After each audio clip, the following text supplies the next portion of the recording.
मिथिला से प्रस्थान, page number 97। विवाह के उपरांत जनक बाबा ने अपने वचन को निभाया और वे तथा माता श्री राम को खेतों खलियानों में ले गए, जहां उन्होंने मिट्टी की सुंदरता का अनुभव लिया। जनक बाबा ने उन्हें हल चलाना सिखाया और माता ने उन्हें मिट्टी की जीवन विशेषता सिखाई और पृथ्वी की सुंदरता दिखाई। जनक बाबा ने श्री राम को स्थानीय परिषद का गठन किस प्रकार किया जाता है वह भी बताया और वे बहुत उत्सुक थे उनकी कार्यशैली देखने के लिए। इसलिए उस परिषदों की प्रगति को देखने के लिए उन्होंने आसपास के गांवों का दौरा भी किया। श्री राम हर चीज को भली भांति समझते। जनक बाबा से लंबी वार्तालाप के दौरान उन्होंने प्रशासन की नई नीतियों की जानकारी ली।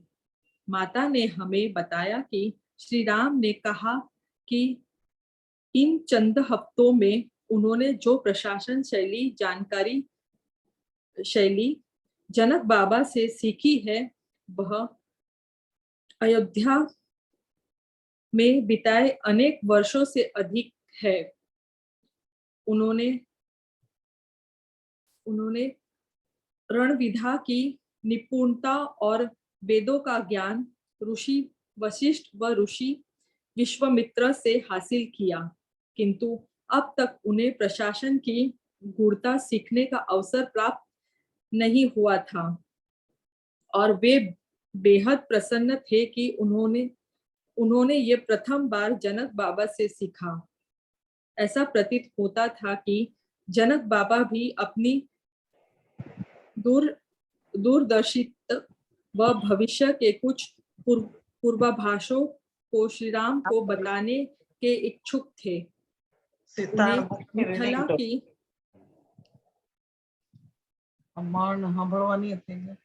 उन्होंने मिथिला की शक्तियों का पतन व कौशल राज्य के उत्पादन का पूर्वाभास हो गया था।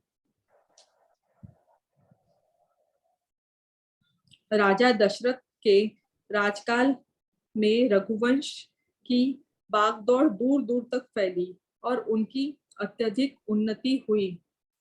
राजधानी अयोध्या अब एक प्रमुख शाही केंद्र था, जिसकी ख्याति व प्रभाव सभी दिशाओं में फैल गया था। कौशल साम्राज्य की तुलना में विदेह राज्य कुछ भी न था, किंतु सिर्फ एक चीज का फर्क था, वह अति उन्नत विद्यापीठ थी। इन दो महान प्रदेशों का एक होना, शक्ति व ज्ञान का विवाह होना अवश्य आर्यावर्त देश के उज्जवल भविष्य का द्योतक था। अगर ये दोनों मिलकर अपनी उच्च कोटि की सांस्कृतिक व सभ्यता का व्यापक रूप से प्रचार प्रसार करे तो मानव जाति की महान उन्नति निश्चिंत है, जो विश्व की अन्य प्रजातियों का संरक्षण करने में समक्ष होगी। जनक बाबा जानते थे कि हमारी पृथ्वी कभी निचले चक्र की ओर है और आध्यात्मिक ज्ञान लुप्त होकर भौतिकवादिता की तरफ अग्रसर है। यही कारण था कि जनक बाबा अपने जीवन के आखिरी वर्षों को समाप्त करना चाहते थे, ताकि आने वाले अंधेरे युग के माध्यम से ज्ञान को संरक्षित करने में मदद मिल सके। यह लगभग ऐसा था मानो जनक बाबा ने पूर्व नियोजित कर यह विवाह संपन्न करवाया हो, यह जानते हुए कि इससे संपूर्ण मानव जाति को लाभ पहुंचेगा। उन्होंने सीता को उचित प्रशिक्षण दिया था जो उस बड़ी जिम्मेदारी को पूरा करने के लिए आवश्यक था जो उन्हें सौंपी गई थी। उन्होंने आर्य देश के बहुत से ऋषियों संतों से सीता को अवगत करा दिया था और उसने भी उसकी शिक्षाओं को आत्मसात कर लिया था। वे जानते थे कि श्री राम इन सब बातों का मूल्य समझेंगे। साथ ही सीता का छोटे बड़े सभी जीवों की देखभाल करना बिना किसी भेदभाव के, बिना किसी पक्षपात के उनकी सबसे बड़ी और सबसे खास जिम्मेदारी पूरी होने जा रही थी।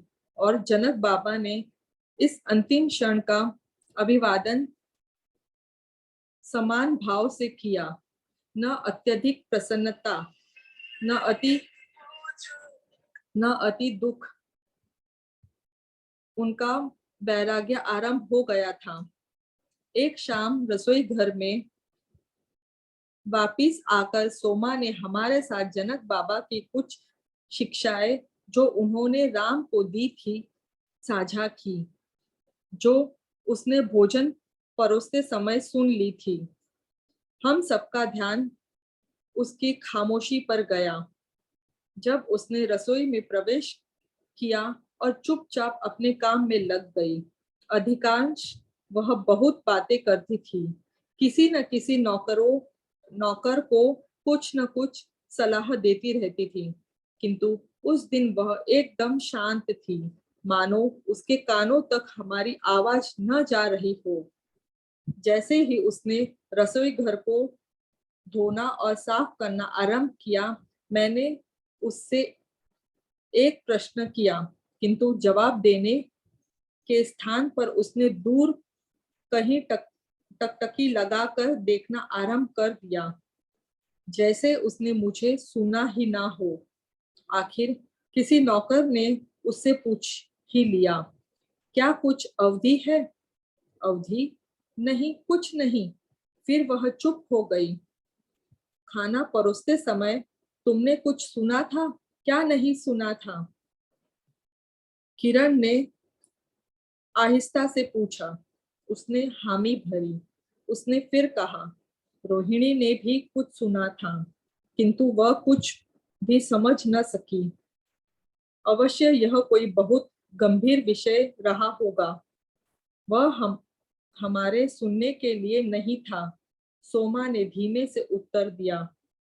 शायद वह हमारे सुनने के लिए ही था, तभी तो जनक बाबा ने तुम्हें उसे सुन पाने का अवसर दिया। तुम जानते हो ना, हर कार्य के पीछे कुछ न कुछ उद्देश्य होता है। यहाँ इस राजभवन में किरण के सामने सोमा निरुत्तर हो गई। जब भी वह बोलता, उसकी बातों में गहरा असर होता और वो उसका बहुत सम्मान करती थी। जैसे ही सोमा ने बोलना आरंभ किया, रसोई घर के सभी सेवक उसके चारों ओर आकर खड़े हो गए। मैंने जो भी सुना मैं दोहरा देती हूँ, शायद तुम इसका तात्पर्य समझ सको। किरण, भोजन के मध्य में जब मैं कुछ पकवान परोस रही थी, जनक बाबा ने अचानक खाना बंद कर दिया और श्री राम से बातें करने लगे। वे बोले, राम राज प्रजा का सेवक होता है। यदि राजा प्रजा से दूर हो जाए तो उनका पालन पोषण नहीं कर सकता। मिथिला में जितने भी परिवार है, वे मुझे जानते हैं।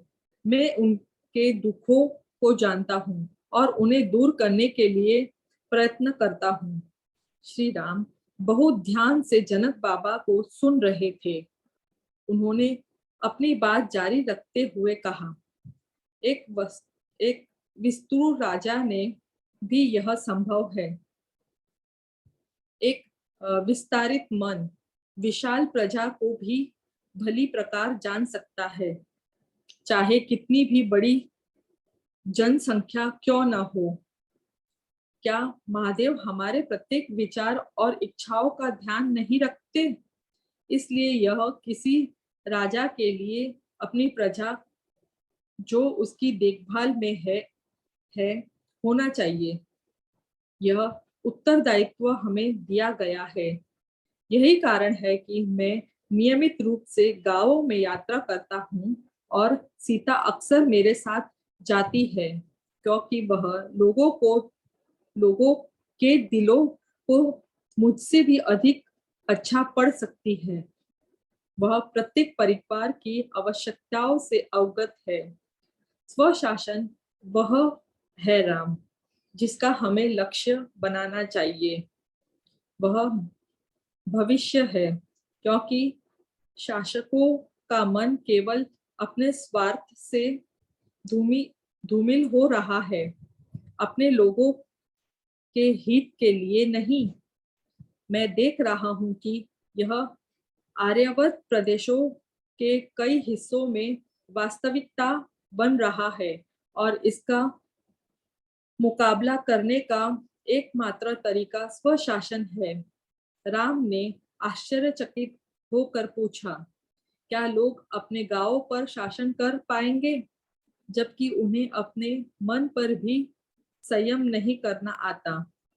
जनक बाबा ने मुस्कुराकर उत्तर दिया, ये हमारे ऋषि मुनियों का दायित्व है कि वे लोगों को सिखाए कि किस प्रकार अपने मन को नियंत्रण में रखना है और जिससे वे अपने समुदायों पर शासन कर सके। हमें बीज बोना चाहिए, हालांकि फलों को लगाने में लंबा समय लगेगा। बेशक अभी प्रतिरोध है। ग्रामीण अभी ग्राम परिषदों को लेकर उत्सुक नहीं है, क्योंकि वे शासन करने के बजाय शासित होना पसंद करते हैं। नेतृत्व ना करें, अनुयायी बनना चाहते हैं, किंतु उससे अनेक मानसिक विकास में मदद नहीं मिलेगी। मेरा कार्य अब समाप्ति की ओर है और आपके कार्य की शुरुआत है। जब सीता यहाँ से विदा हो जाएगी, तब मैं अधिक से अधिक आंतरिक आयामों की ओर जुड़ जाऊंगा। आपको मानव मन में सत्य धर्म का पौधा रोपण करना चाहिए, ताकि लोग स्वयं उस अंधकार का विरोध करे जो ज्ञान के प्रकाश को निरंतर रोकने का प्रयास करता है। वह समय आ रहा है जब लोग मार्गदर्शन के लिए शासकों पर निर्भर नहीं रह पाएंगे। आवश्यकता है प्रत्येक व्यक्ति को उत्तरदायित्व लेने की। भविष्य में यही होना है श्री राम। स्वशासन और यह आपसे आरंभ होना चाहिए, क्योंकि आने वाली सहस्त्राब्दी के लिए आप ही नींव रखेंगे। मैंने अपने लोगों में इसके बीच प्रतिरोपित करने की चेष्टा की है, किंतु मिथिला छोटा है और अयोध्या बहुत विराट हो जाएगा। ये भूमिका आपको और सीता को मिलकर निभानी है। अब मैं समझ पा रहा हूँ, इसी वजह से उसने मिथिला में जन्म लिया, जिससे वह यह ज्ञान अयोध्या तक पहुंचा सके, जिसे हमने मानव मन में जागरूक करने का प्रयास किया है। बोलते बोलते सोमा चंद मिनट शांत हो गई। जब मैंने ये शब्द अपने अपने परम ज्ञानी व सब जानने वाले जनक बाबा के मुख से सुने तो मैं मानो अपने स्थान पर ही बर्फ जैसी जम गई। मैंने देखा कि श्री राम और सीता भी एक गहरे चिंतन में समा गए। फिर जैसे ही मुझे अपने कार्य का बोध हुआ, मैंने झटपट वहां से खाना इत्यादि उठाकर और वहां उठाया और बाहर निकल गई। मैं नहीं जानती। इसके बाद उनके बीच संवाद जारी रहा या समाप्त हो गया। उनमें से एक सेवक ने किरण की ओर देखते हुए उससे प्रश्न किया, इन सब बातों से जनक बाबा का क्या तात्पर्य था? स्वशासन की भला क्या आवश्यकता, जबकि हमारे पास इतने विद्वान महाराज है? मैं नहीं जानता, किरण ने गंभीरता से सोचते हुए कहा। हर राज्य इतना सौभाग्यशाली नहीं जैसे हम हैं। इतने महान महाराज को पाकर मुझे लगता है वे भली भांति भविष्य को देख पा रहे हैं। जनक बाबा की दृष्टि केवल हमारे राज्य या हमारे वर्तमान काल तक सीमित नहीं, उसका दृष्टिकोण अति विराट है। हम सब कुछ मिनटों तक मौन में बैठकर उनके शब्दों को आत्मसात करने में लगे और फिर सन्ने सन्ने से सब उठकर रसोई घर में अपने काम में लगकर सुबह से भोजन की व्यवस्था में जुट गए।